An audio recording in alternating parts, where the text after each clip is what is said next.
జయ ప్రభు యేసుని వెంబడించుచు జయముగ నడచెదము.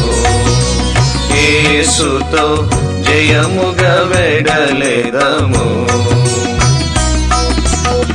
ప్రియుడగు యేసుని ప్రేమను చవిగొని, ప్రియుడగు యేసుని ప్రేమను చవిగొని పయనము. రాహాబు గురించి దేవుడు మనతో మాట్లాడబోతున్నాడు. ప్రభు మన ముందు రాహాబు యొక్క జీవితాన్ని ఉంచుతున్నందుకు దేవునికి మహిమ కలుగునగాక.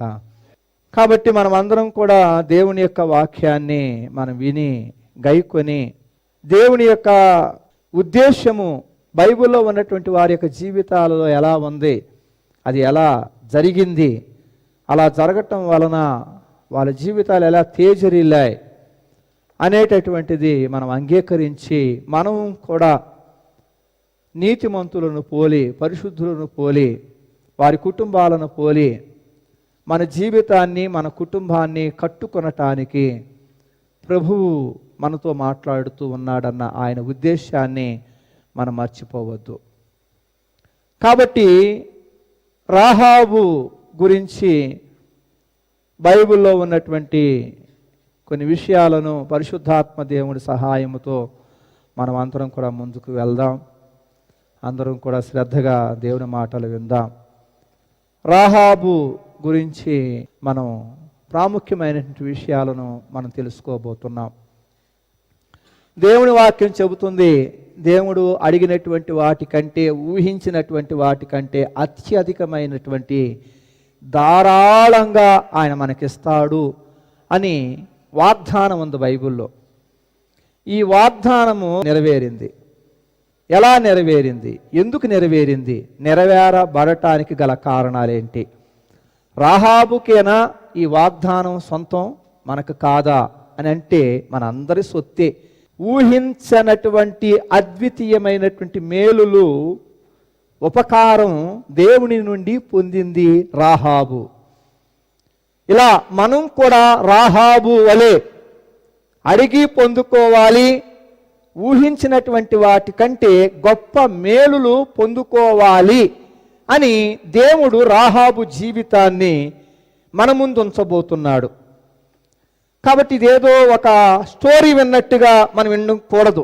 దేవుడు మాట్లాడే దానికి నా జీవితాన్ని అప్పగించుకుంటాను, దేవుడు ఏది మాట్లాడినా నేను సరి చేసుకోవటానికి సిద్ధంగా ఉన్న వాళ్ళమై మనం ఉందాం. అలా ఒప్పందముతోటి కనిపెట్టుకొని దేవుని మాటలు విందాం. అలా గనక మనం వినే సిద్ధపాటు ఉంటే దేవుడు గుప్తమైనటువంటి విషయాలను మనం రూపాంతరం చెందటానికి తెలియచేస్తాడు. రాహాబు ఏమడిగింది, ఎలా పొందుకుంది? ఈరోజు రాహాబు ఆమె అడిగి పొందుకున్నటువంటి మేలులు మీ ముందుంచాలని దేవుడు నాకు తెలియచేశాడు. రాహాబు ఊహించనటువంటి గొప్ప అద్భుతమైనటువంటి ఉపకారము దేవుని నుండి పొందుకుంది. కొన్ని మాటలు ఈరోజు సందేశానికి సంబంధించిన ప్రాముఖ్యమైనటువంటి మాటలు లేఖనముల నుంచి మనం తీసుకోవటానికి మూలవాక్యంగా కొన్ని మాటలు మనం చదువుకున్న తర్వాత ప్రార్థనాపూర్వకంగా ధ్యానంలోనికి వెళ్దాం. యెహోషువ గ్రంథము 2వ అధ్యాయము 9వ వచనం నుండి 14వ వచనం వరకు మనం చదువుకుందాం స్పష్టంగా. రాహాబు గురించినటువంటి ఈ చరిత్రలో దేవుని యొక్క ఔన్నత్యము మనం తెలుసుకుంటాం. దేవుడు ఆయనను ప్రేమించేటటువంటి వారి ఎడల చూపేటటువంటి ఆదరణ, ఇచ్చే రక్షణ మనం తెలుసుకుంటాం. దేవునికి ఉపకారం చేసినప్పుడు తిరిగి మరలా ఆయన చేసే ఉపకారం యొక్క గొప్పతనం ఎలా ఉంటుందో రాహాబు చేసినటువంటి ఉపకారం ద్వారా మనం నేర్చుకుంటాం. దేవునిని ఆశ్రయించినటువంటి వారికి ఆయన ఇచ్చే స్థానం యొక్క విలువ ఎంత గొప్పగా ఉంటుందో కూడా రాహాబు జీవితంలో నుండి మనం తెలుసుకుంటాం. యేసుక్రీస్తు రక్తమునకు సాదృశ్యమైనటువంటి ఎర్ర దారము, యేసుక్రీస్తు నూతన నిబంధన రక్తాన్ని కలిగి ఉన్నటువంటి వారి జీవితాలలో నాశనకరమైనటువంటి మరణ దూత దాటిపోవునన్న సందేశాన్ని మనం ఈ రాహాబు జీవిత చరిత్రలో మనం చూస్తాం. అలాగే దేవునిని విశ్వసించిన వారి కుటుంబము రక్షణ పొందునన్న విషయాన్ని కూడా రాహాబు ద్వారా మనం తెలుసుకుంటాం. అలాగే శపితమైనటువంటి లోకములో దేవుడు ఆయనను ప్రేమించినటువంటి వారిని ఏర్పరచుకున్నప్పుడు వారు ఆ ప్రణాళికను అర్థం చేసుకొని ఆ ఉద్దేశము వాళ్ళ జీవితంలో జరిగించటం వలన దేవుడు వాళ్ళకిచ్చే గొప్ప ఆశీర్వాదము, దీవెన ఎలా ఉంటుందో కూడా మనం రాహాబు ద్వారా నేర్చుకుంటాం. రాహాబుకి తల్లిదండ్రులు ఉన్నారు, అక్క చెల్లెళ్ళు ఉన్నారు, అన్నదమ్ములు ఉన్నారని బైబిల్లో ఇప్పుడు మనం చదివిన మాటల్లో చూస్తున్నాం. కానీ వాళ్ళ పేర్లు అయితే బైబిల్లో లేవు. రాహాబు వృత్తిరీత్యా ఆమె వేశ్య. రాహాబు యెరికో ప్రాంతంలో ఉన్నటువంటి స్త్రీ. యెరికో ప్రాంతం యెరూషలేమునకు 25 కిలోమీటర్ల దూరంలో ఉన్న ప్రాంతం. యెరికో ప్రాంతమునకు ఎదురుగా మోయాబు దేశం ఉంది. అలాగే నెబో కొండ అక్కడ ఉంది. యెహోషువ కాలంలో ఈ పట్టణపు గోడలు కూలిపోయాయి, ప్రాకారములు కూలిపోయాయి. ఈ పట్టణాన్ని ఎవరన్నా కట్టడానికి ప్రయత్నిస్తే వాళ్ళ జ్యేష్ఠ కుమారుడు చనిపోతాడని శాపము ఈ యెరికో ప్రాంతం మీద ఉంది. ఈ ప్రాంతము, యెరికో ప్రాంతము శపితమైనటువంటి ప్రాంతంగా బైబిల్లో ఈ ప్రాంతం గురించి రాయబడింది. యేసుక్రీస్తు ప్రభువు ఈ ప్రాంతంలో కళ్ళు లేనటువంటి వారికి దృష్టినిచ్చాడు. ఈ ప్రాంతంలోనే బర్చిమయి అనేటటువంటి గుడ్డి భిక్షకాడు రక్షణ పొందాడు, చూపు పొందాడు. జక్కయ్య అనేటటువంటి పొట్టి వ్యక్తి, సుంకరపు గుత్తదారుడు ఈ యెరికో ప్రాంతానికి సంబంధించిన వాడే. ప్రభు అయిన యేసుక్రీస్తు నిన్ను వలె నీ పొరుగువానిని ప్రేమించు అని ఆజ్ఞాపిస్తూ ఉపమాన రీతిగా ఒక మనుష్యుడు యెరూషలేము నుండి యెరికో పట్టణానికి దిగి వెళుతున్నాడు అని లూకాసు వార్తలో 10వ అధ్యాయము 30వ వచనంలో ఆ ఉపమానాన్ని ప్రభువు చెప్పాడు.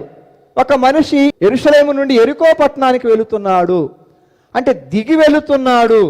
నాశనానికి దగ్గరైతే అతనికి ఎలాంటి ప్రమాదం ఏర్పడిందన్న విషయాన్ని ప్రభువు ఆ ఉపమానం ద్వారా తెలియచేశాడు. ఇలాంటి ప్రాంతంలో ఉన్నటువంటి స్త్రీ రాహాబు.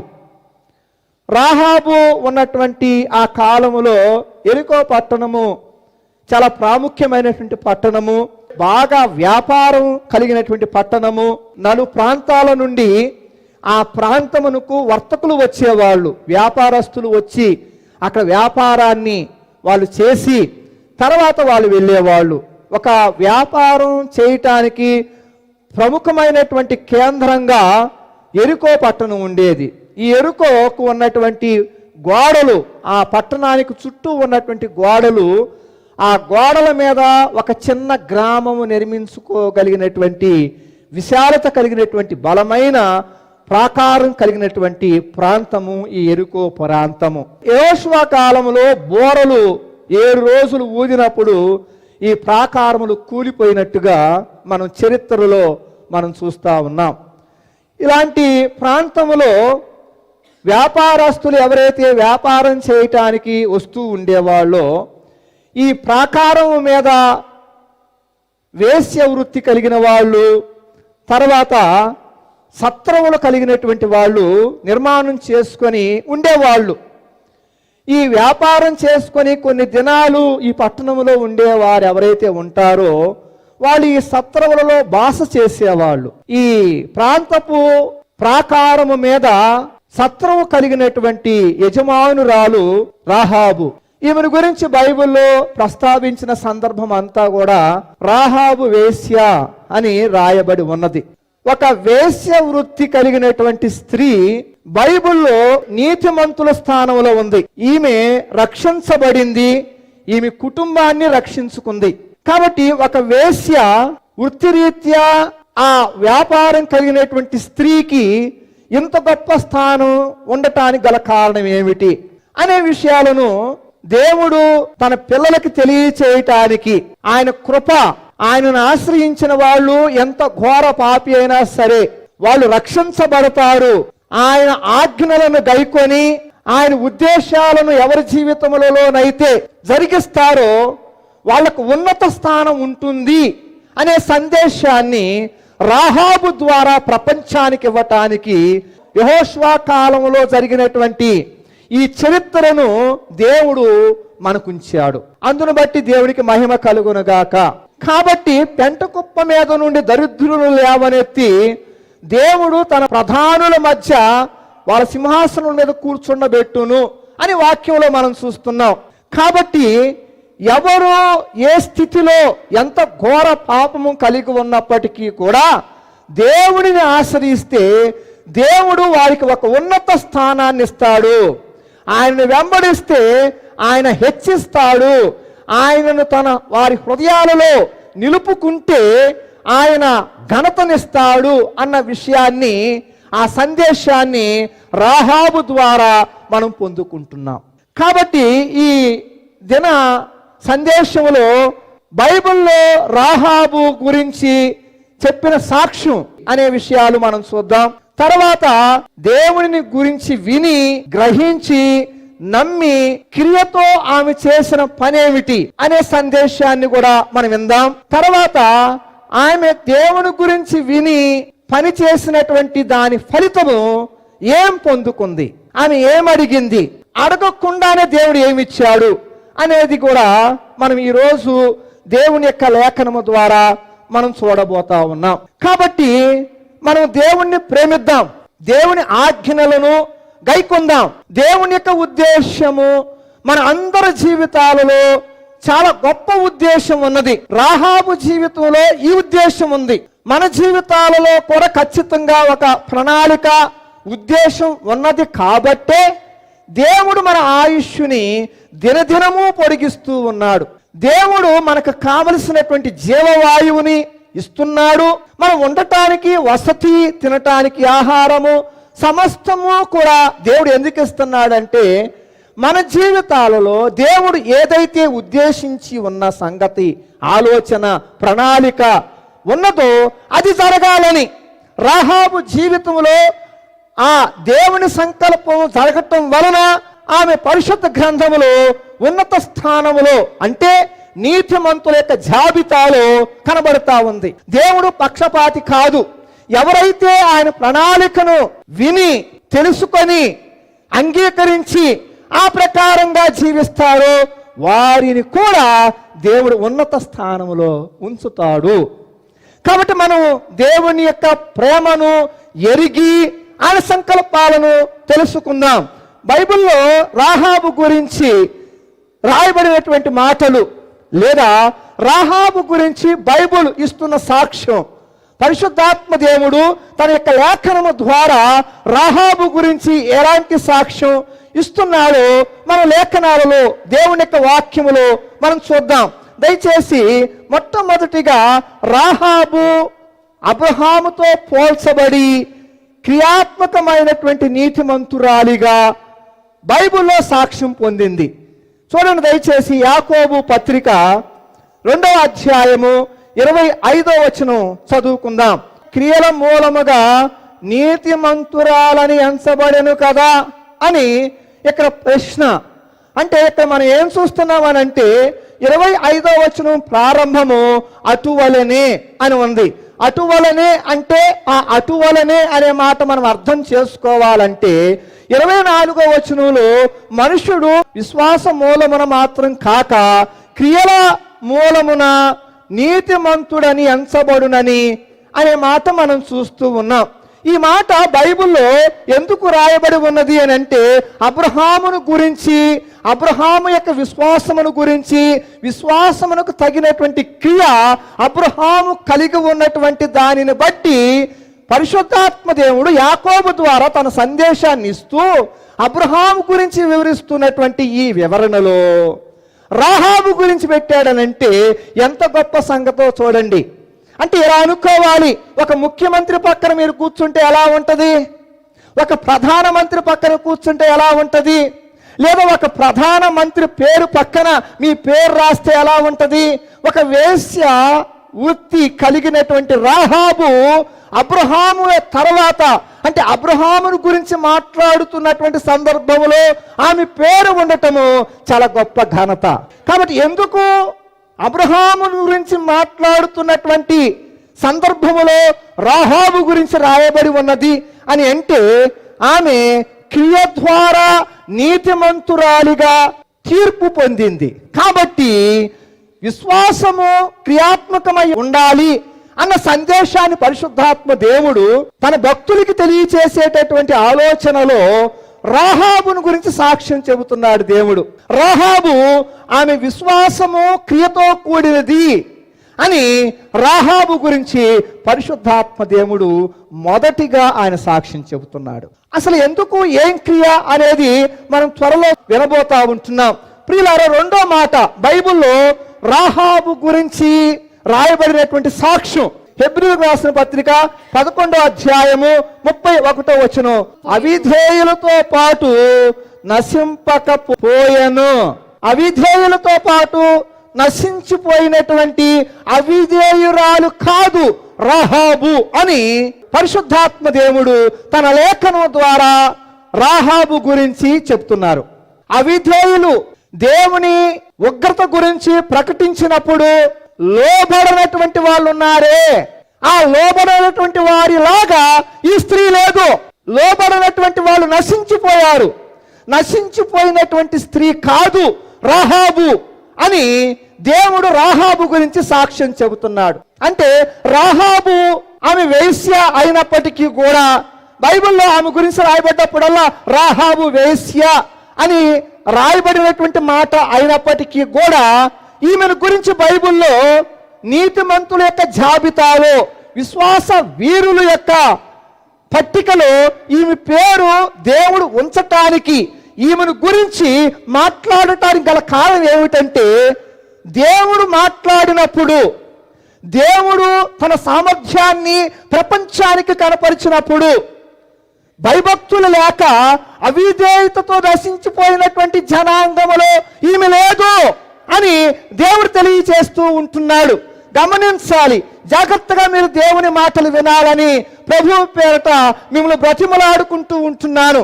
అదేంటంటే, అవిధేయులతో పాటు రాహాబు కూడా అవిధేయురాలై నశించిపోయినట్లయితే అసలు ఈరోజు రాహాబు గురించి మనం మాట్లాడుకునే వాళ్ళం కాదు. బైబిల్లో ఆమె పేరు ఉండేదే కాదు. నశించిపోయినటువంటి వారి యొక్క పేర్లు ఇక్కడ లేవు, కానీ విధేయత చూపినటువంటి, నశించిపోకుండా ఉన్నటువంటి ఆమె కాబట్టి ఈమె గురించి బైబిల్లో రాయబడి ఉంది. నశించిపోలేదు అంటే ఈమె రక్షించబడింది. దేవునికి స్తోత్రం కలుగునుగాక. కాబట్టి లోకంలో దేవుడు తన యొక్క వాక్యాన్ని ప్రకటిస్తూ ఉన్నాడు. పరలోక సంబంధమైనటువంటి సందేశాన్ని దేవుడు ప్రపంచానికి ఇస్తూ ఉన్నాడు. అది సువార్త సందేశం కావచ్చు, లేదా ఆయన మరలా మధ్యాకాశానికి రావటానికి సిద్ధపడే సందేశం కావచ్చు, లేదా ఒక మనిషి దేవుని యందు భయభక్తులు కలిగి ఎలా జీవించాలి, జీవించటం వల్ల వచ్చే ప్రయోజనం ఏమిటి, అంశాలు ఏమైనా, ఉద్దేశం ఏదైనా, పరలోకం నుండి వచ్చేటటువంటి మాటలు, సందేశము, అది దేవుని యొక్క రాజ్య సందేశము, అది నిత్య జీవపు సందేశము. ఆ సందేశంలో మరణం ఉండదు, ఆ సందేశంలో నిత్య జీవం ఉంటుంది. ఈ సందేశం చాలా మంది వింటున్నారు. మనము కూడా దేవుని యొక్క వర్తమానాలు వింటున్నాం. దేవుడు మనతో మాట్లాడుతూ ఉంటే, మనకు ప్రకటిస్తూ ఉంటే మనం వింటూ ఉన్నాం. అయితే ఆ దినాలలో కూడా దేవుని యొక్క బాహుబలం గురించి యెహోషువ యొక్క కాలంలో యెరికో పట్టణంలో ఉన్నటువంటి వాళ్ళు విన్నారు, కానీ వాళ్ళు దేవునికి భయపడలా. విన్నారు కానీ వాళ్ళు లోబడలా, అంటే విధేయత చూపించలేదు. అందువలన ఆ యెరికో పట్టణంలో ఉన్నటువంటి వాళ్ళందరూ నశించిపోయారు. కానీ ఈమె మాత్రము లోబడింది. విధేయత చూపించింది, ఈమె రక్షించబడింది. ఒకవేళ నీ పేరు చిరస్థాయిగా ఉండాలంటే, నువ్వు చనిపోయినా కానీ బ్రతుకుతూ ఉండాలంటే ఈ లోకములో దేవుడు నీతో మాట్లాడుతున్నప్పుడు లోబడు, సరిచేసుకో, దిద్దుబాటు చేసుకో, ప్రభు దగ్గర క్షమాపణ అడుగు. నేను నశించిపోకూడదు, నేను రక్షించబడాలి అన్నటువంటి ఆలోచనతో నీ జీవితాన్ని గనక మార్చుకుంటే రాహాబులాగా నీవు సజీవురాలిగా ఉంటావు, నీవు సజీవుడిగా ఉంటావు. కానీ బైబిల్ రాహాబు గురించి ఇస్తున్న సాక్ష్యం పరిశుద్ధాత్మ దేవుడే తన లేఖనాలను ప్రవక్తల ద్వారా, పరిశుద్ధుల ద్వారా, సేవకుల ద్వారా రాయించినటువంటి జీవం కలిగినటువంటి మాటలలో రాహాబు గురించి సాక్షాత్తుగా డైరెక్ట్గా దేవుడే సాక్ష్యం పలుకుతున్నటువంటి మాటలు ఏంటంటే, మొట్టమొదటిగా ఆమె అబ్రహాము తర్వాత ప్రస్తావించబడి క్రియ ద్వారా తీర్పు పొందిన నీతిమంతురాలు అని. రెండవదిగా మనం చూస్తున్నాము, ఆమె విధేయత లేనటువంటి అవిధేయుల వలె ఆమె లేదు, నశించిపోలేదు, విధేయత కలిగినటువంటి ఆమె అని దేవుడు రాహాబు గురించి సాక్ష్యం చెబుతున్నారు. ఇప్పుడు మనం ఆలోచన చేద్దాం, మన గురించి ఏం సాక్ష్యం చెబుతుంది? సంఘమైనా, సేవకుడైనా, ఒకవేళ దేవుడు ఈ క్షణాన నీ జీవితాన్ని కనుక పరిశీలన చేస్తే, దేవుడు నిన్ను దృష్టించి నీ గురించి నీ పక్కింటోళ్ళతో మాట్లాడాలనుకుంటే దేవుడు, లేదా నీ గురించి వీధిలో మాట్లాడాలనుకుంటే దేవుడు ఏం మాట్లాడతాడు? విధేయత చూపిస్తున్న కుటుంబము అని మాట్లాడగలిగేటటువంటి రీతిలో నీ కుటుంబం ఉందా? నశించిపోడండి. ఇతను దేవుని యొక్క వాక్యాన్ని అంగీకరించి దేవుని యొక్క జీవం కలిగిన మాటలను జీవితంలో ఉంచుకున్న నీతిమంతుడు అని దేవుడు నీ గురించి సాక్ష్యం చెప్పగలడా? ఆలోచన చేసుకోవాలి. వృత్తిరీత్యా వేశ్య అయినటువంటి రాహాబు గురించి అద్భుతమైనటువంటి సాక్ష్యం తన లేఖనముల ద్వారా భక్తులతో రాయించాడు. ఎంత అతిశయంగా దేవుడు యోబు గురించి చెబుతున్నాడు. నా సేవకుడైన యోబును నువ్వు చూసావా అని ఎంత అతిశయంగా దేవుడు మోషే గురించి చెబుతున్నాడు. నా సేవకుడైన మోషే గురించి మీరేలా భయపడలేదు, అహరోను, మిర్యాము అని అంటున్నాడు.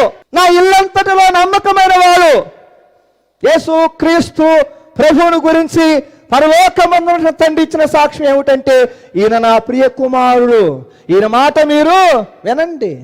ఈ విధంగా చూస్తే నశించిపోయేటటువంటి కాలములో నీతిమంతుడు, యథార్థవంతుడు అనేటువంటి నోవాహు గురించి ప్రపంచంతో దేవుడు మాట్లాడాడు. నా సహోదరి, నీ గురించి దేవుడు ఏమని మాట్లాడగలడు?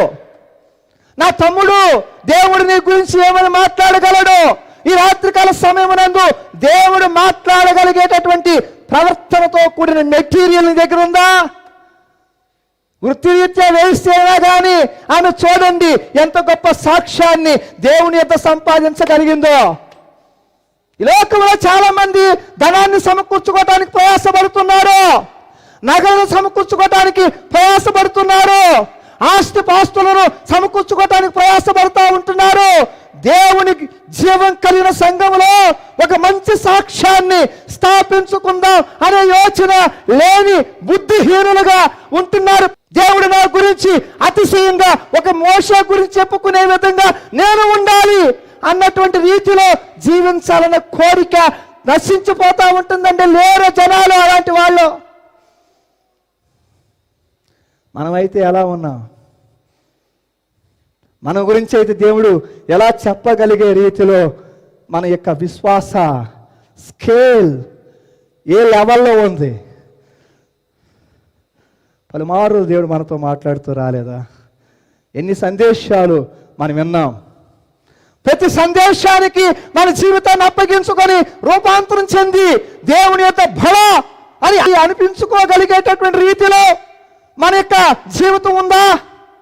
మన జీవిత నావ అలా ప్రయాణిస్తూ ఉంటుందా? రాహాబు గురించి బైబిల్లో అద్భుతమైనటువంటి సాక్ష్యం దేవుడు ఒక రకంగా చెప్పాలంటే అతిశయంగానే చెప్పాడు రాహాబు గురించి. ఒకప్పుడు నువ్వు ఎవరు అనేది కాదు, ఇప్పుడు నువ్వు ఎలా ఉన్నావు అనేది కావాలి దేవునికి. రెండవదిగా చూడండి దయచేసి రెండవది దేవునిని గురించి విని గ్రహించి నమ్మి క్రియలతో చేసిన పని ఏమిటి? విశ్వాసం మూలంగా జీవించింది అని యాకోబు రాశాడు. రాహాబు గురించి ఏం పని చేసింది, ఆమె ఏం పని చేసింది అనేది మనం చూద్దాం. దయచేసి మూలవాక్యంలోనికి రండి. యెహోషువ గ్రంథం 2వ అధ్యాయము 10వ వచనం చదువుకుందాం. మేము వింటిమి, నేను వింటిని అని ఉందా?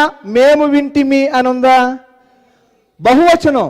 అంటే ఎరికోలో ఉన్నటువంటి వాళ్ళందరికీ ఒక సమాచారం అందింది.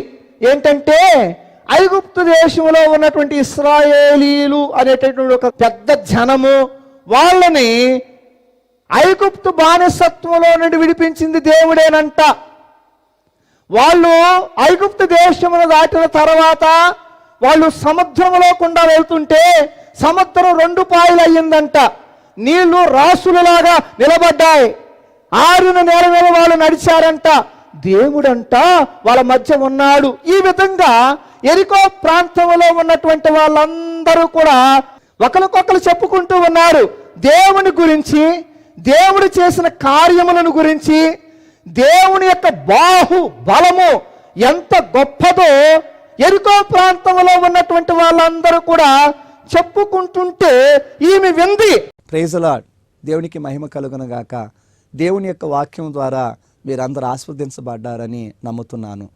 ఇమ్మానుయేల్ బైబిల్ కాలేజీ ద్వారా డిప్లొమా కోర్సు నిర్వహించాం మేము. ఈ డిప్లొమా కోర్సులో 2 సంవత్సరాల కాల వ్యవధిలో మొదటి సంవత్సరం వారానికి ఒక్కరోజు ఉదయం 10 గంటల నుండి సాయంత్రం 5 గంటల 30 నిమిషాల వరకు టీచింగ్ ఉంటుంది. రెండవ సంవత్సరంలో నెలకొక్క రోజు మాత్రమే టీచింగ్ ఉంటుంది. ఈ మొదటి సంవత్సరంలో 2 సార్లు ఫీల్డ్ వర్కులు ఏర్పాటు చేయటం జరిగింది. ఈ ఫీల్డ్ వర్క్లో ప్రాక్టికల్గా సువార్త ఎలా చెప్పాలి, ఎలా దేవుని వాక్యాన్ని అందరికీ అందే విధంగా వాక్యం చెప్పాలి, వివరించి చెప్పాలి అనేది మేము టీచ్ చేసిన తర్వాత ఫీల్డ్ వర్క్ని నిర్వహిస్తాం.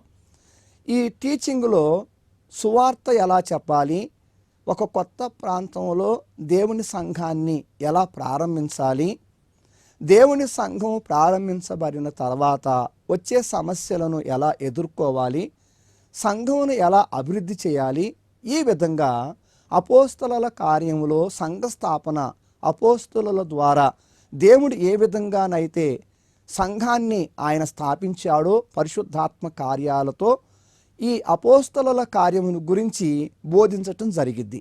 కాబట్టి ఆసక్తి కలిగినటువంటి యువతీ యువకులకి ప్రేమతో ఆహ్వానిస్తూ ఉంటున్నాం.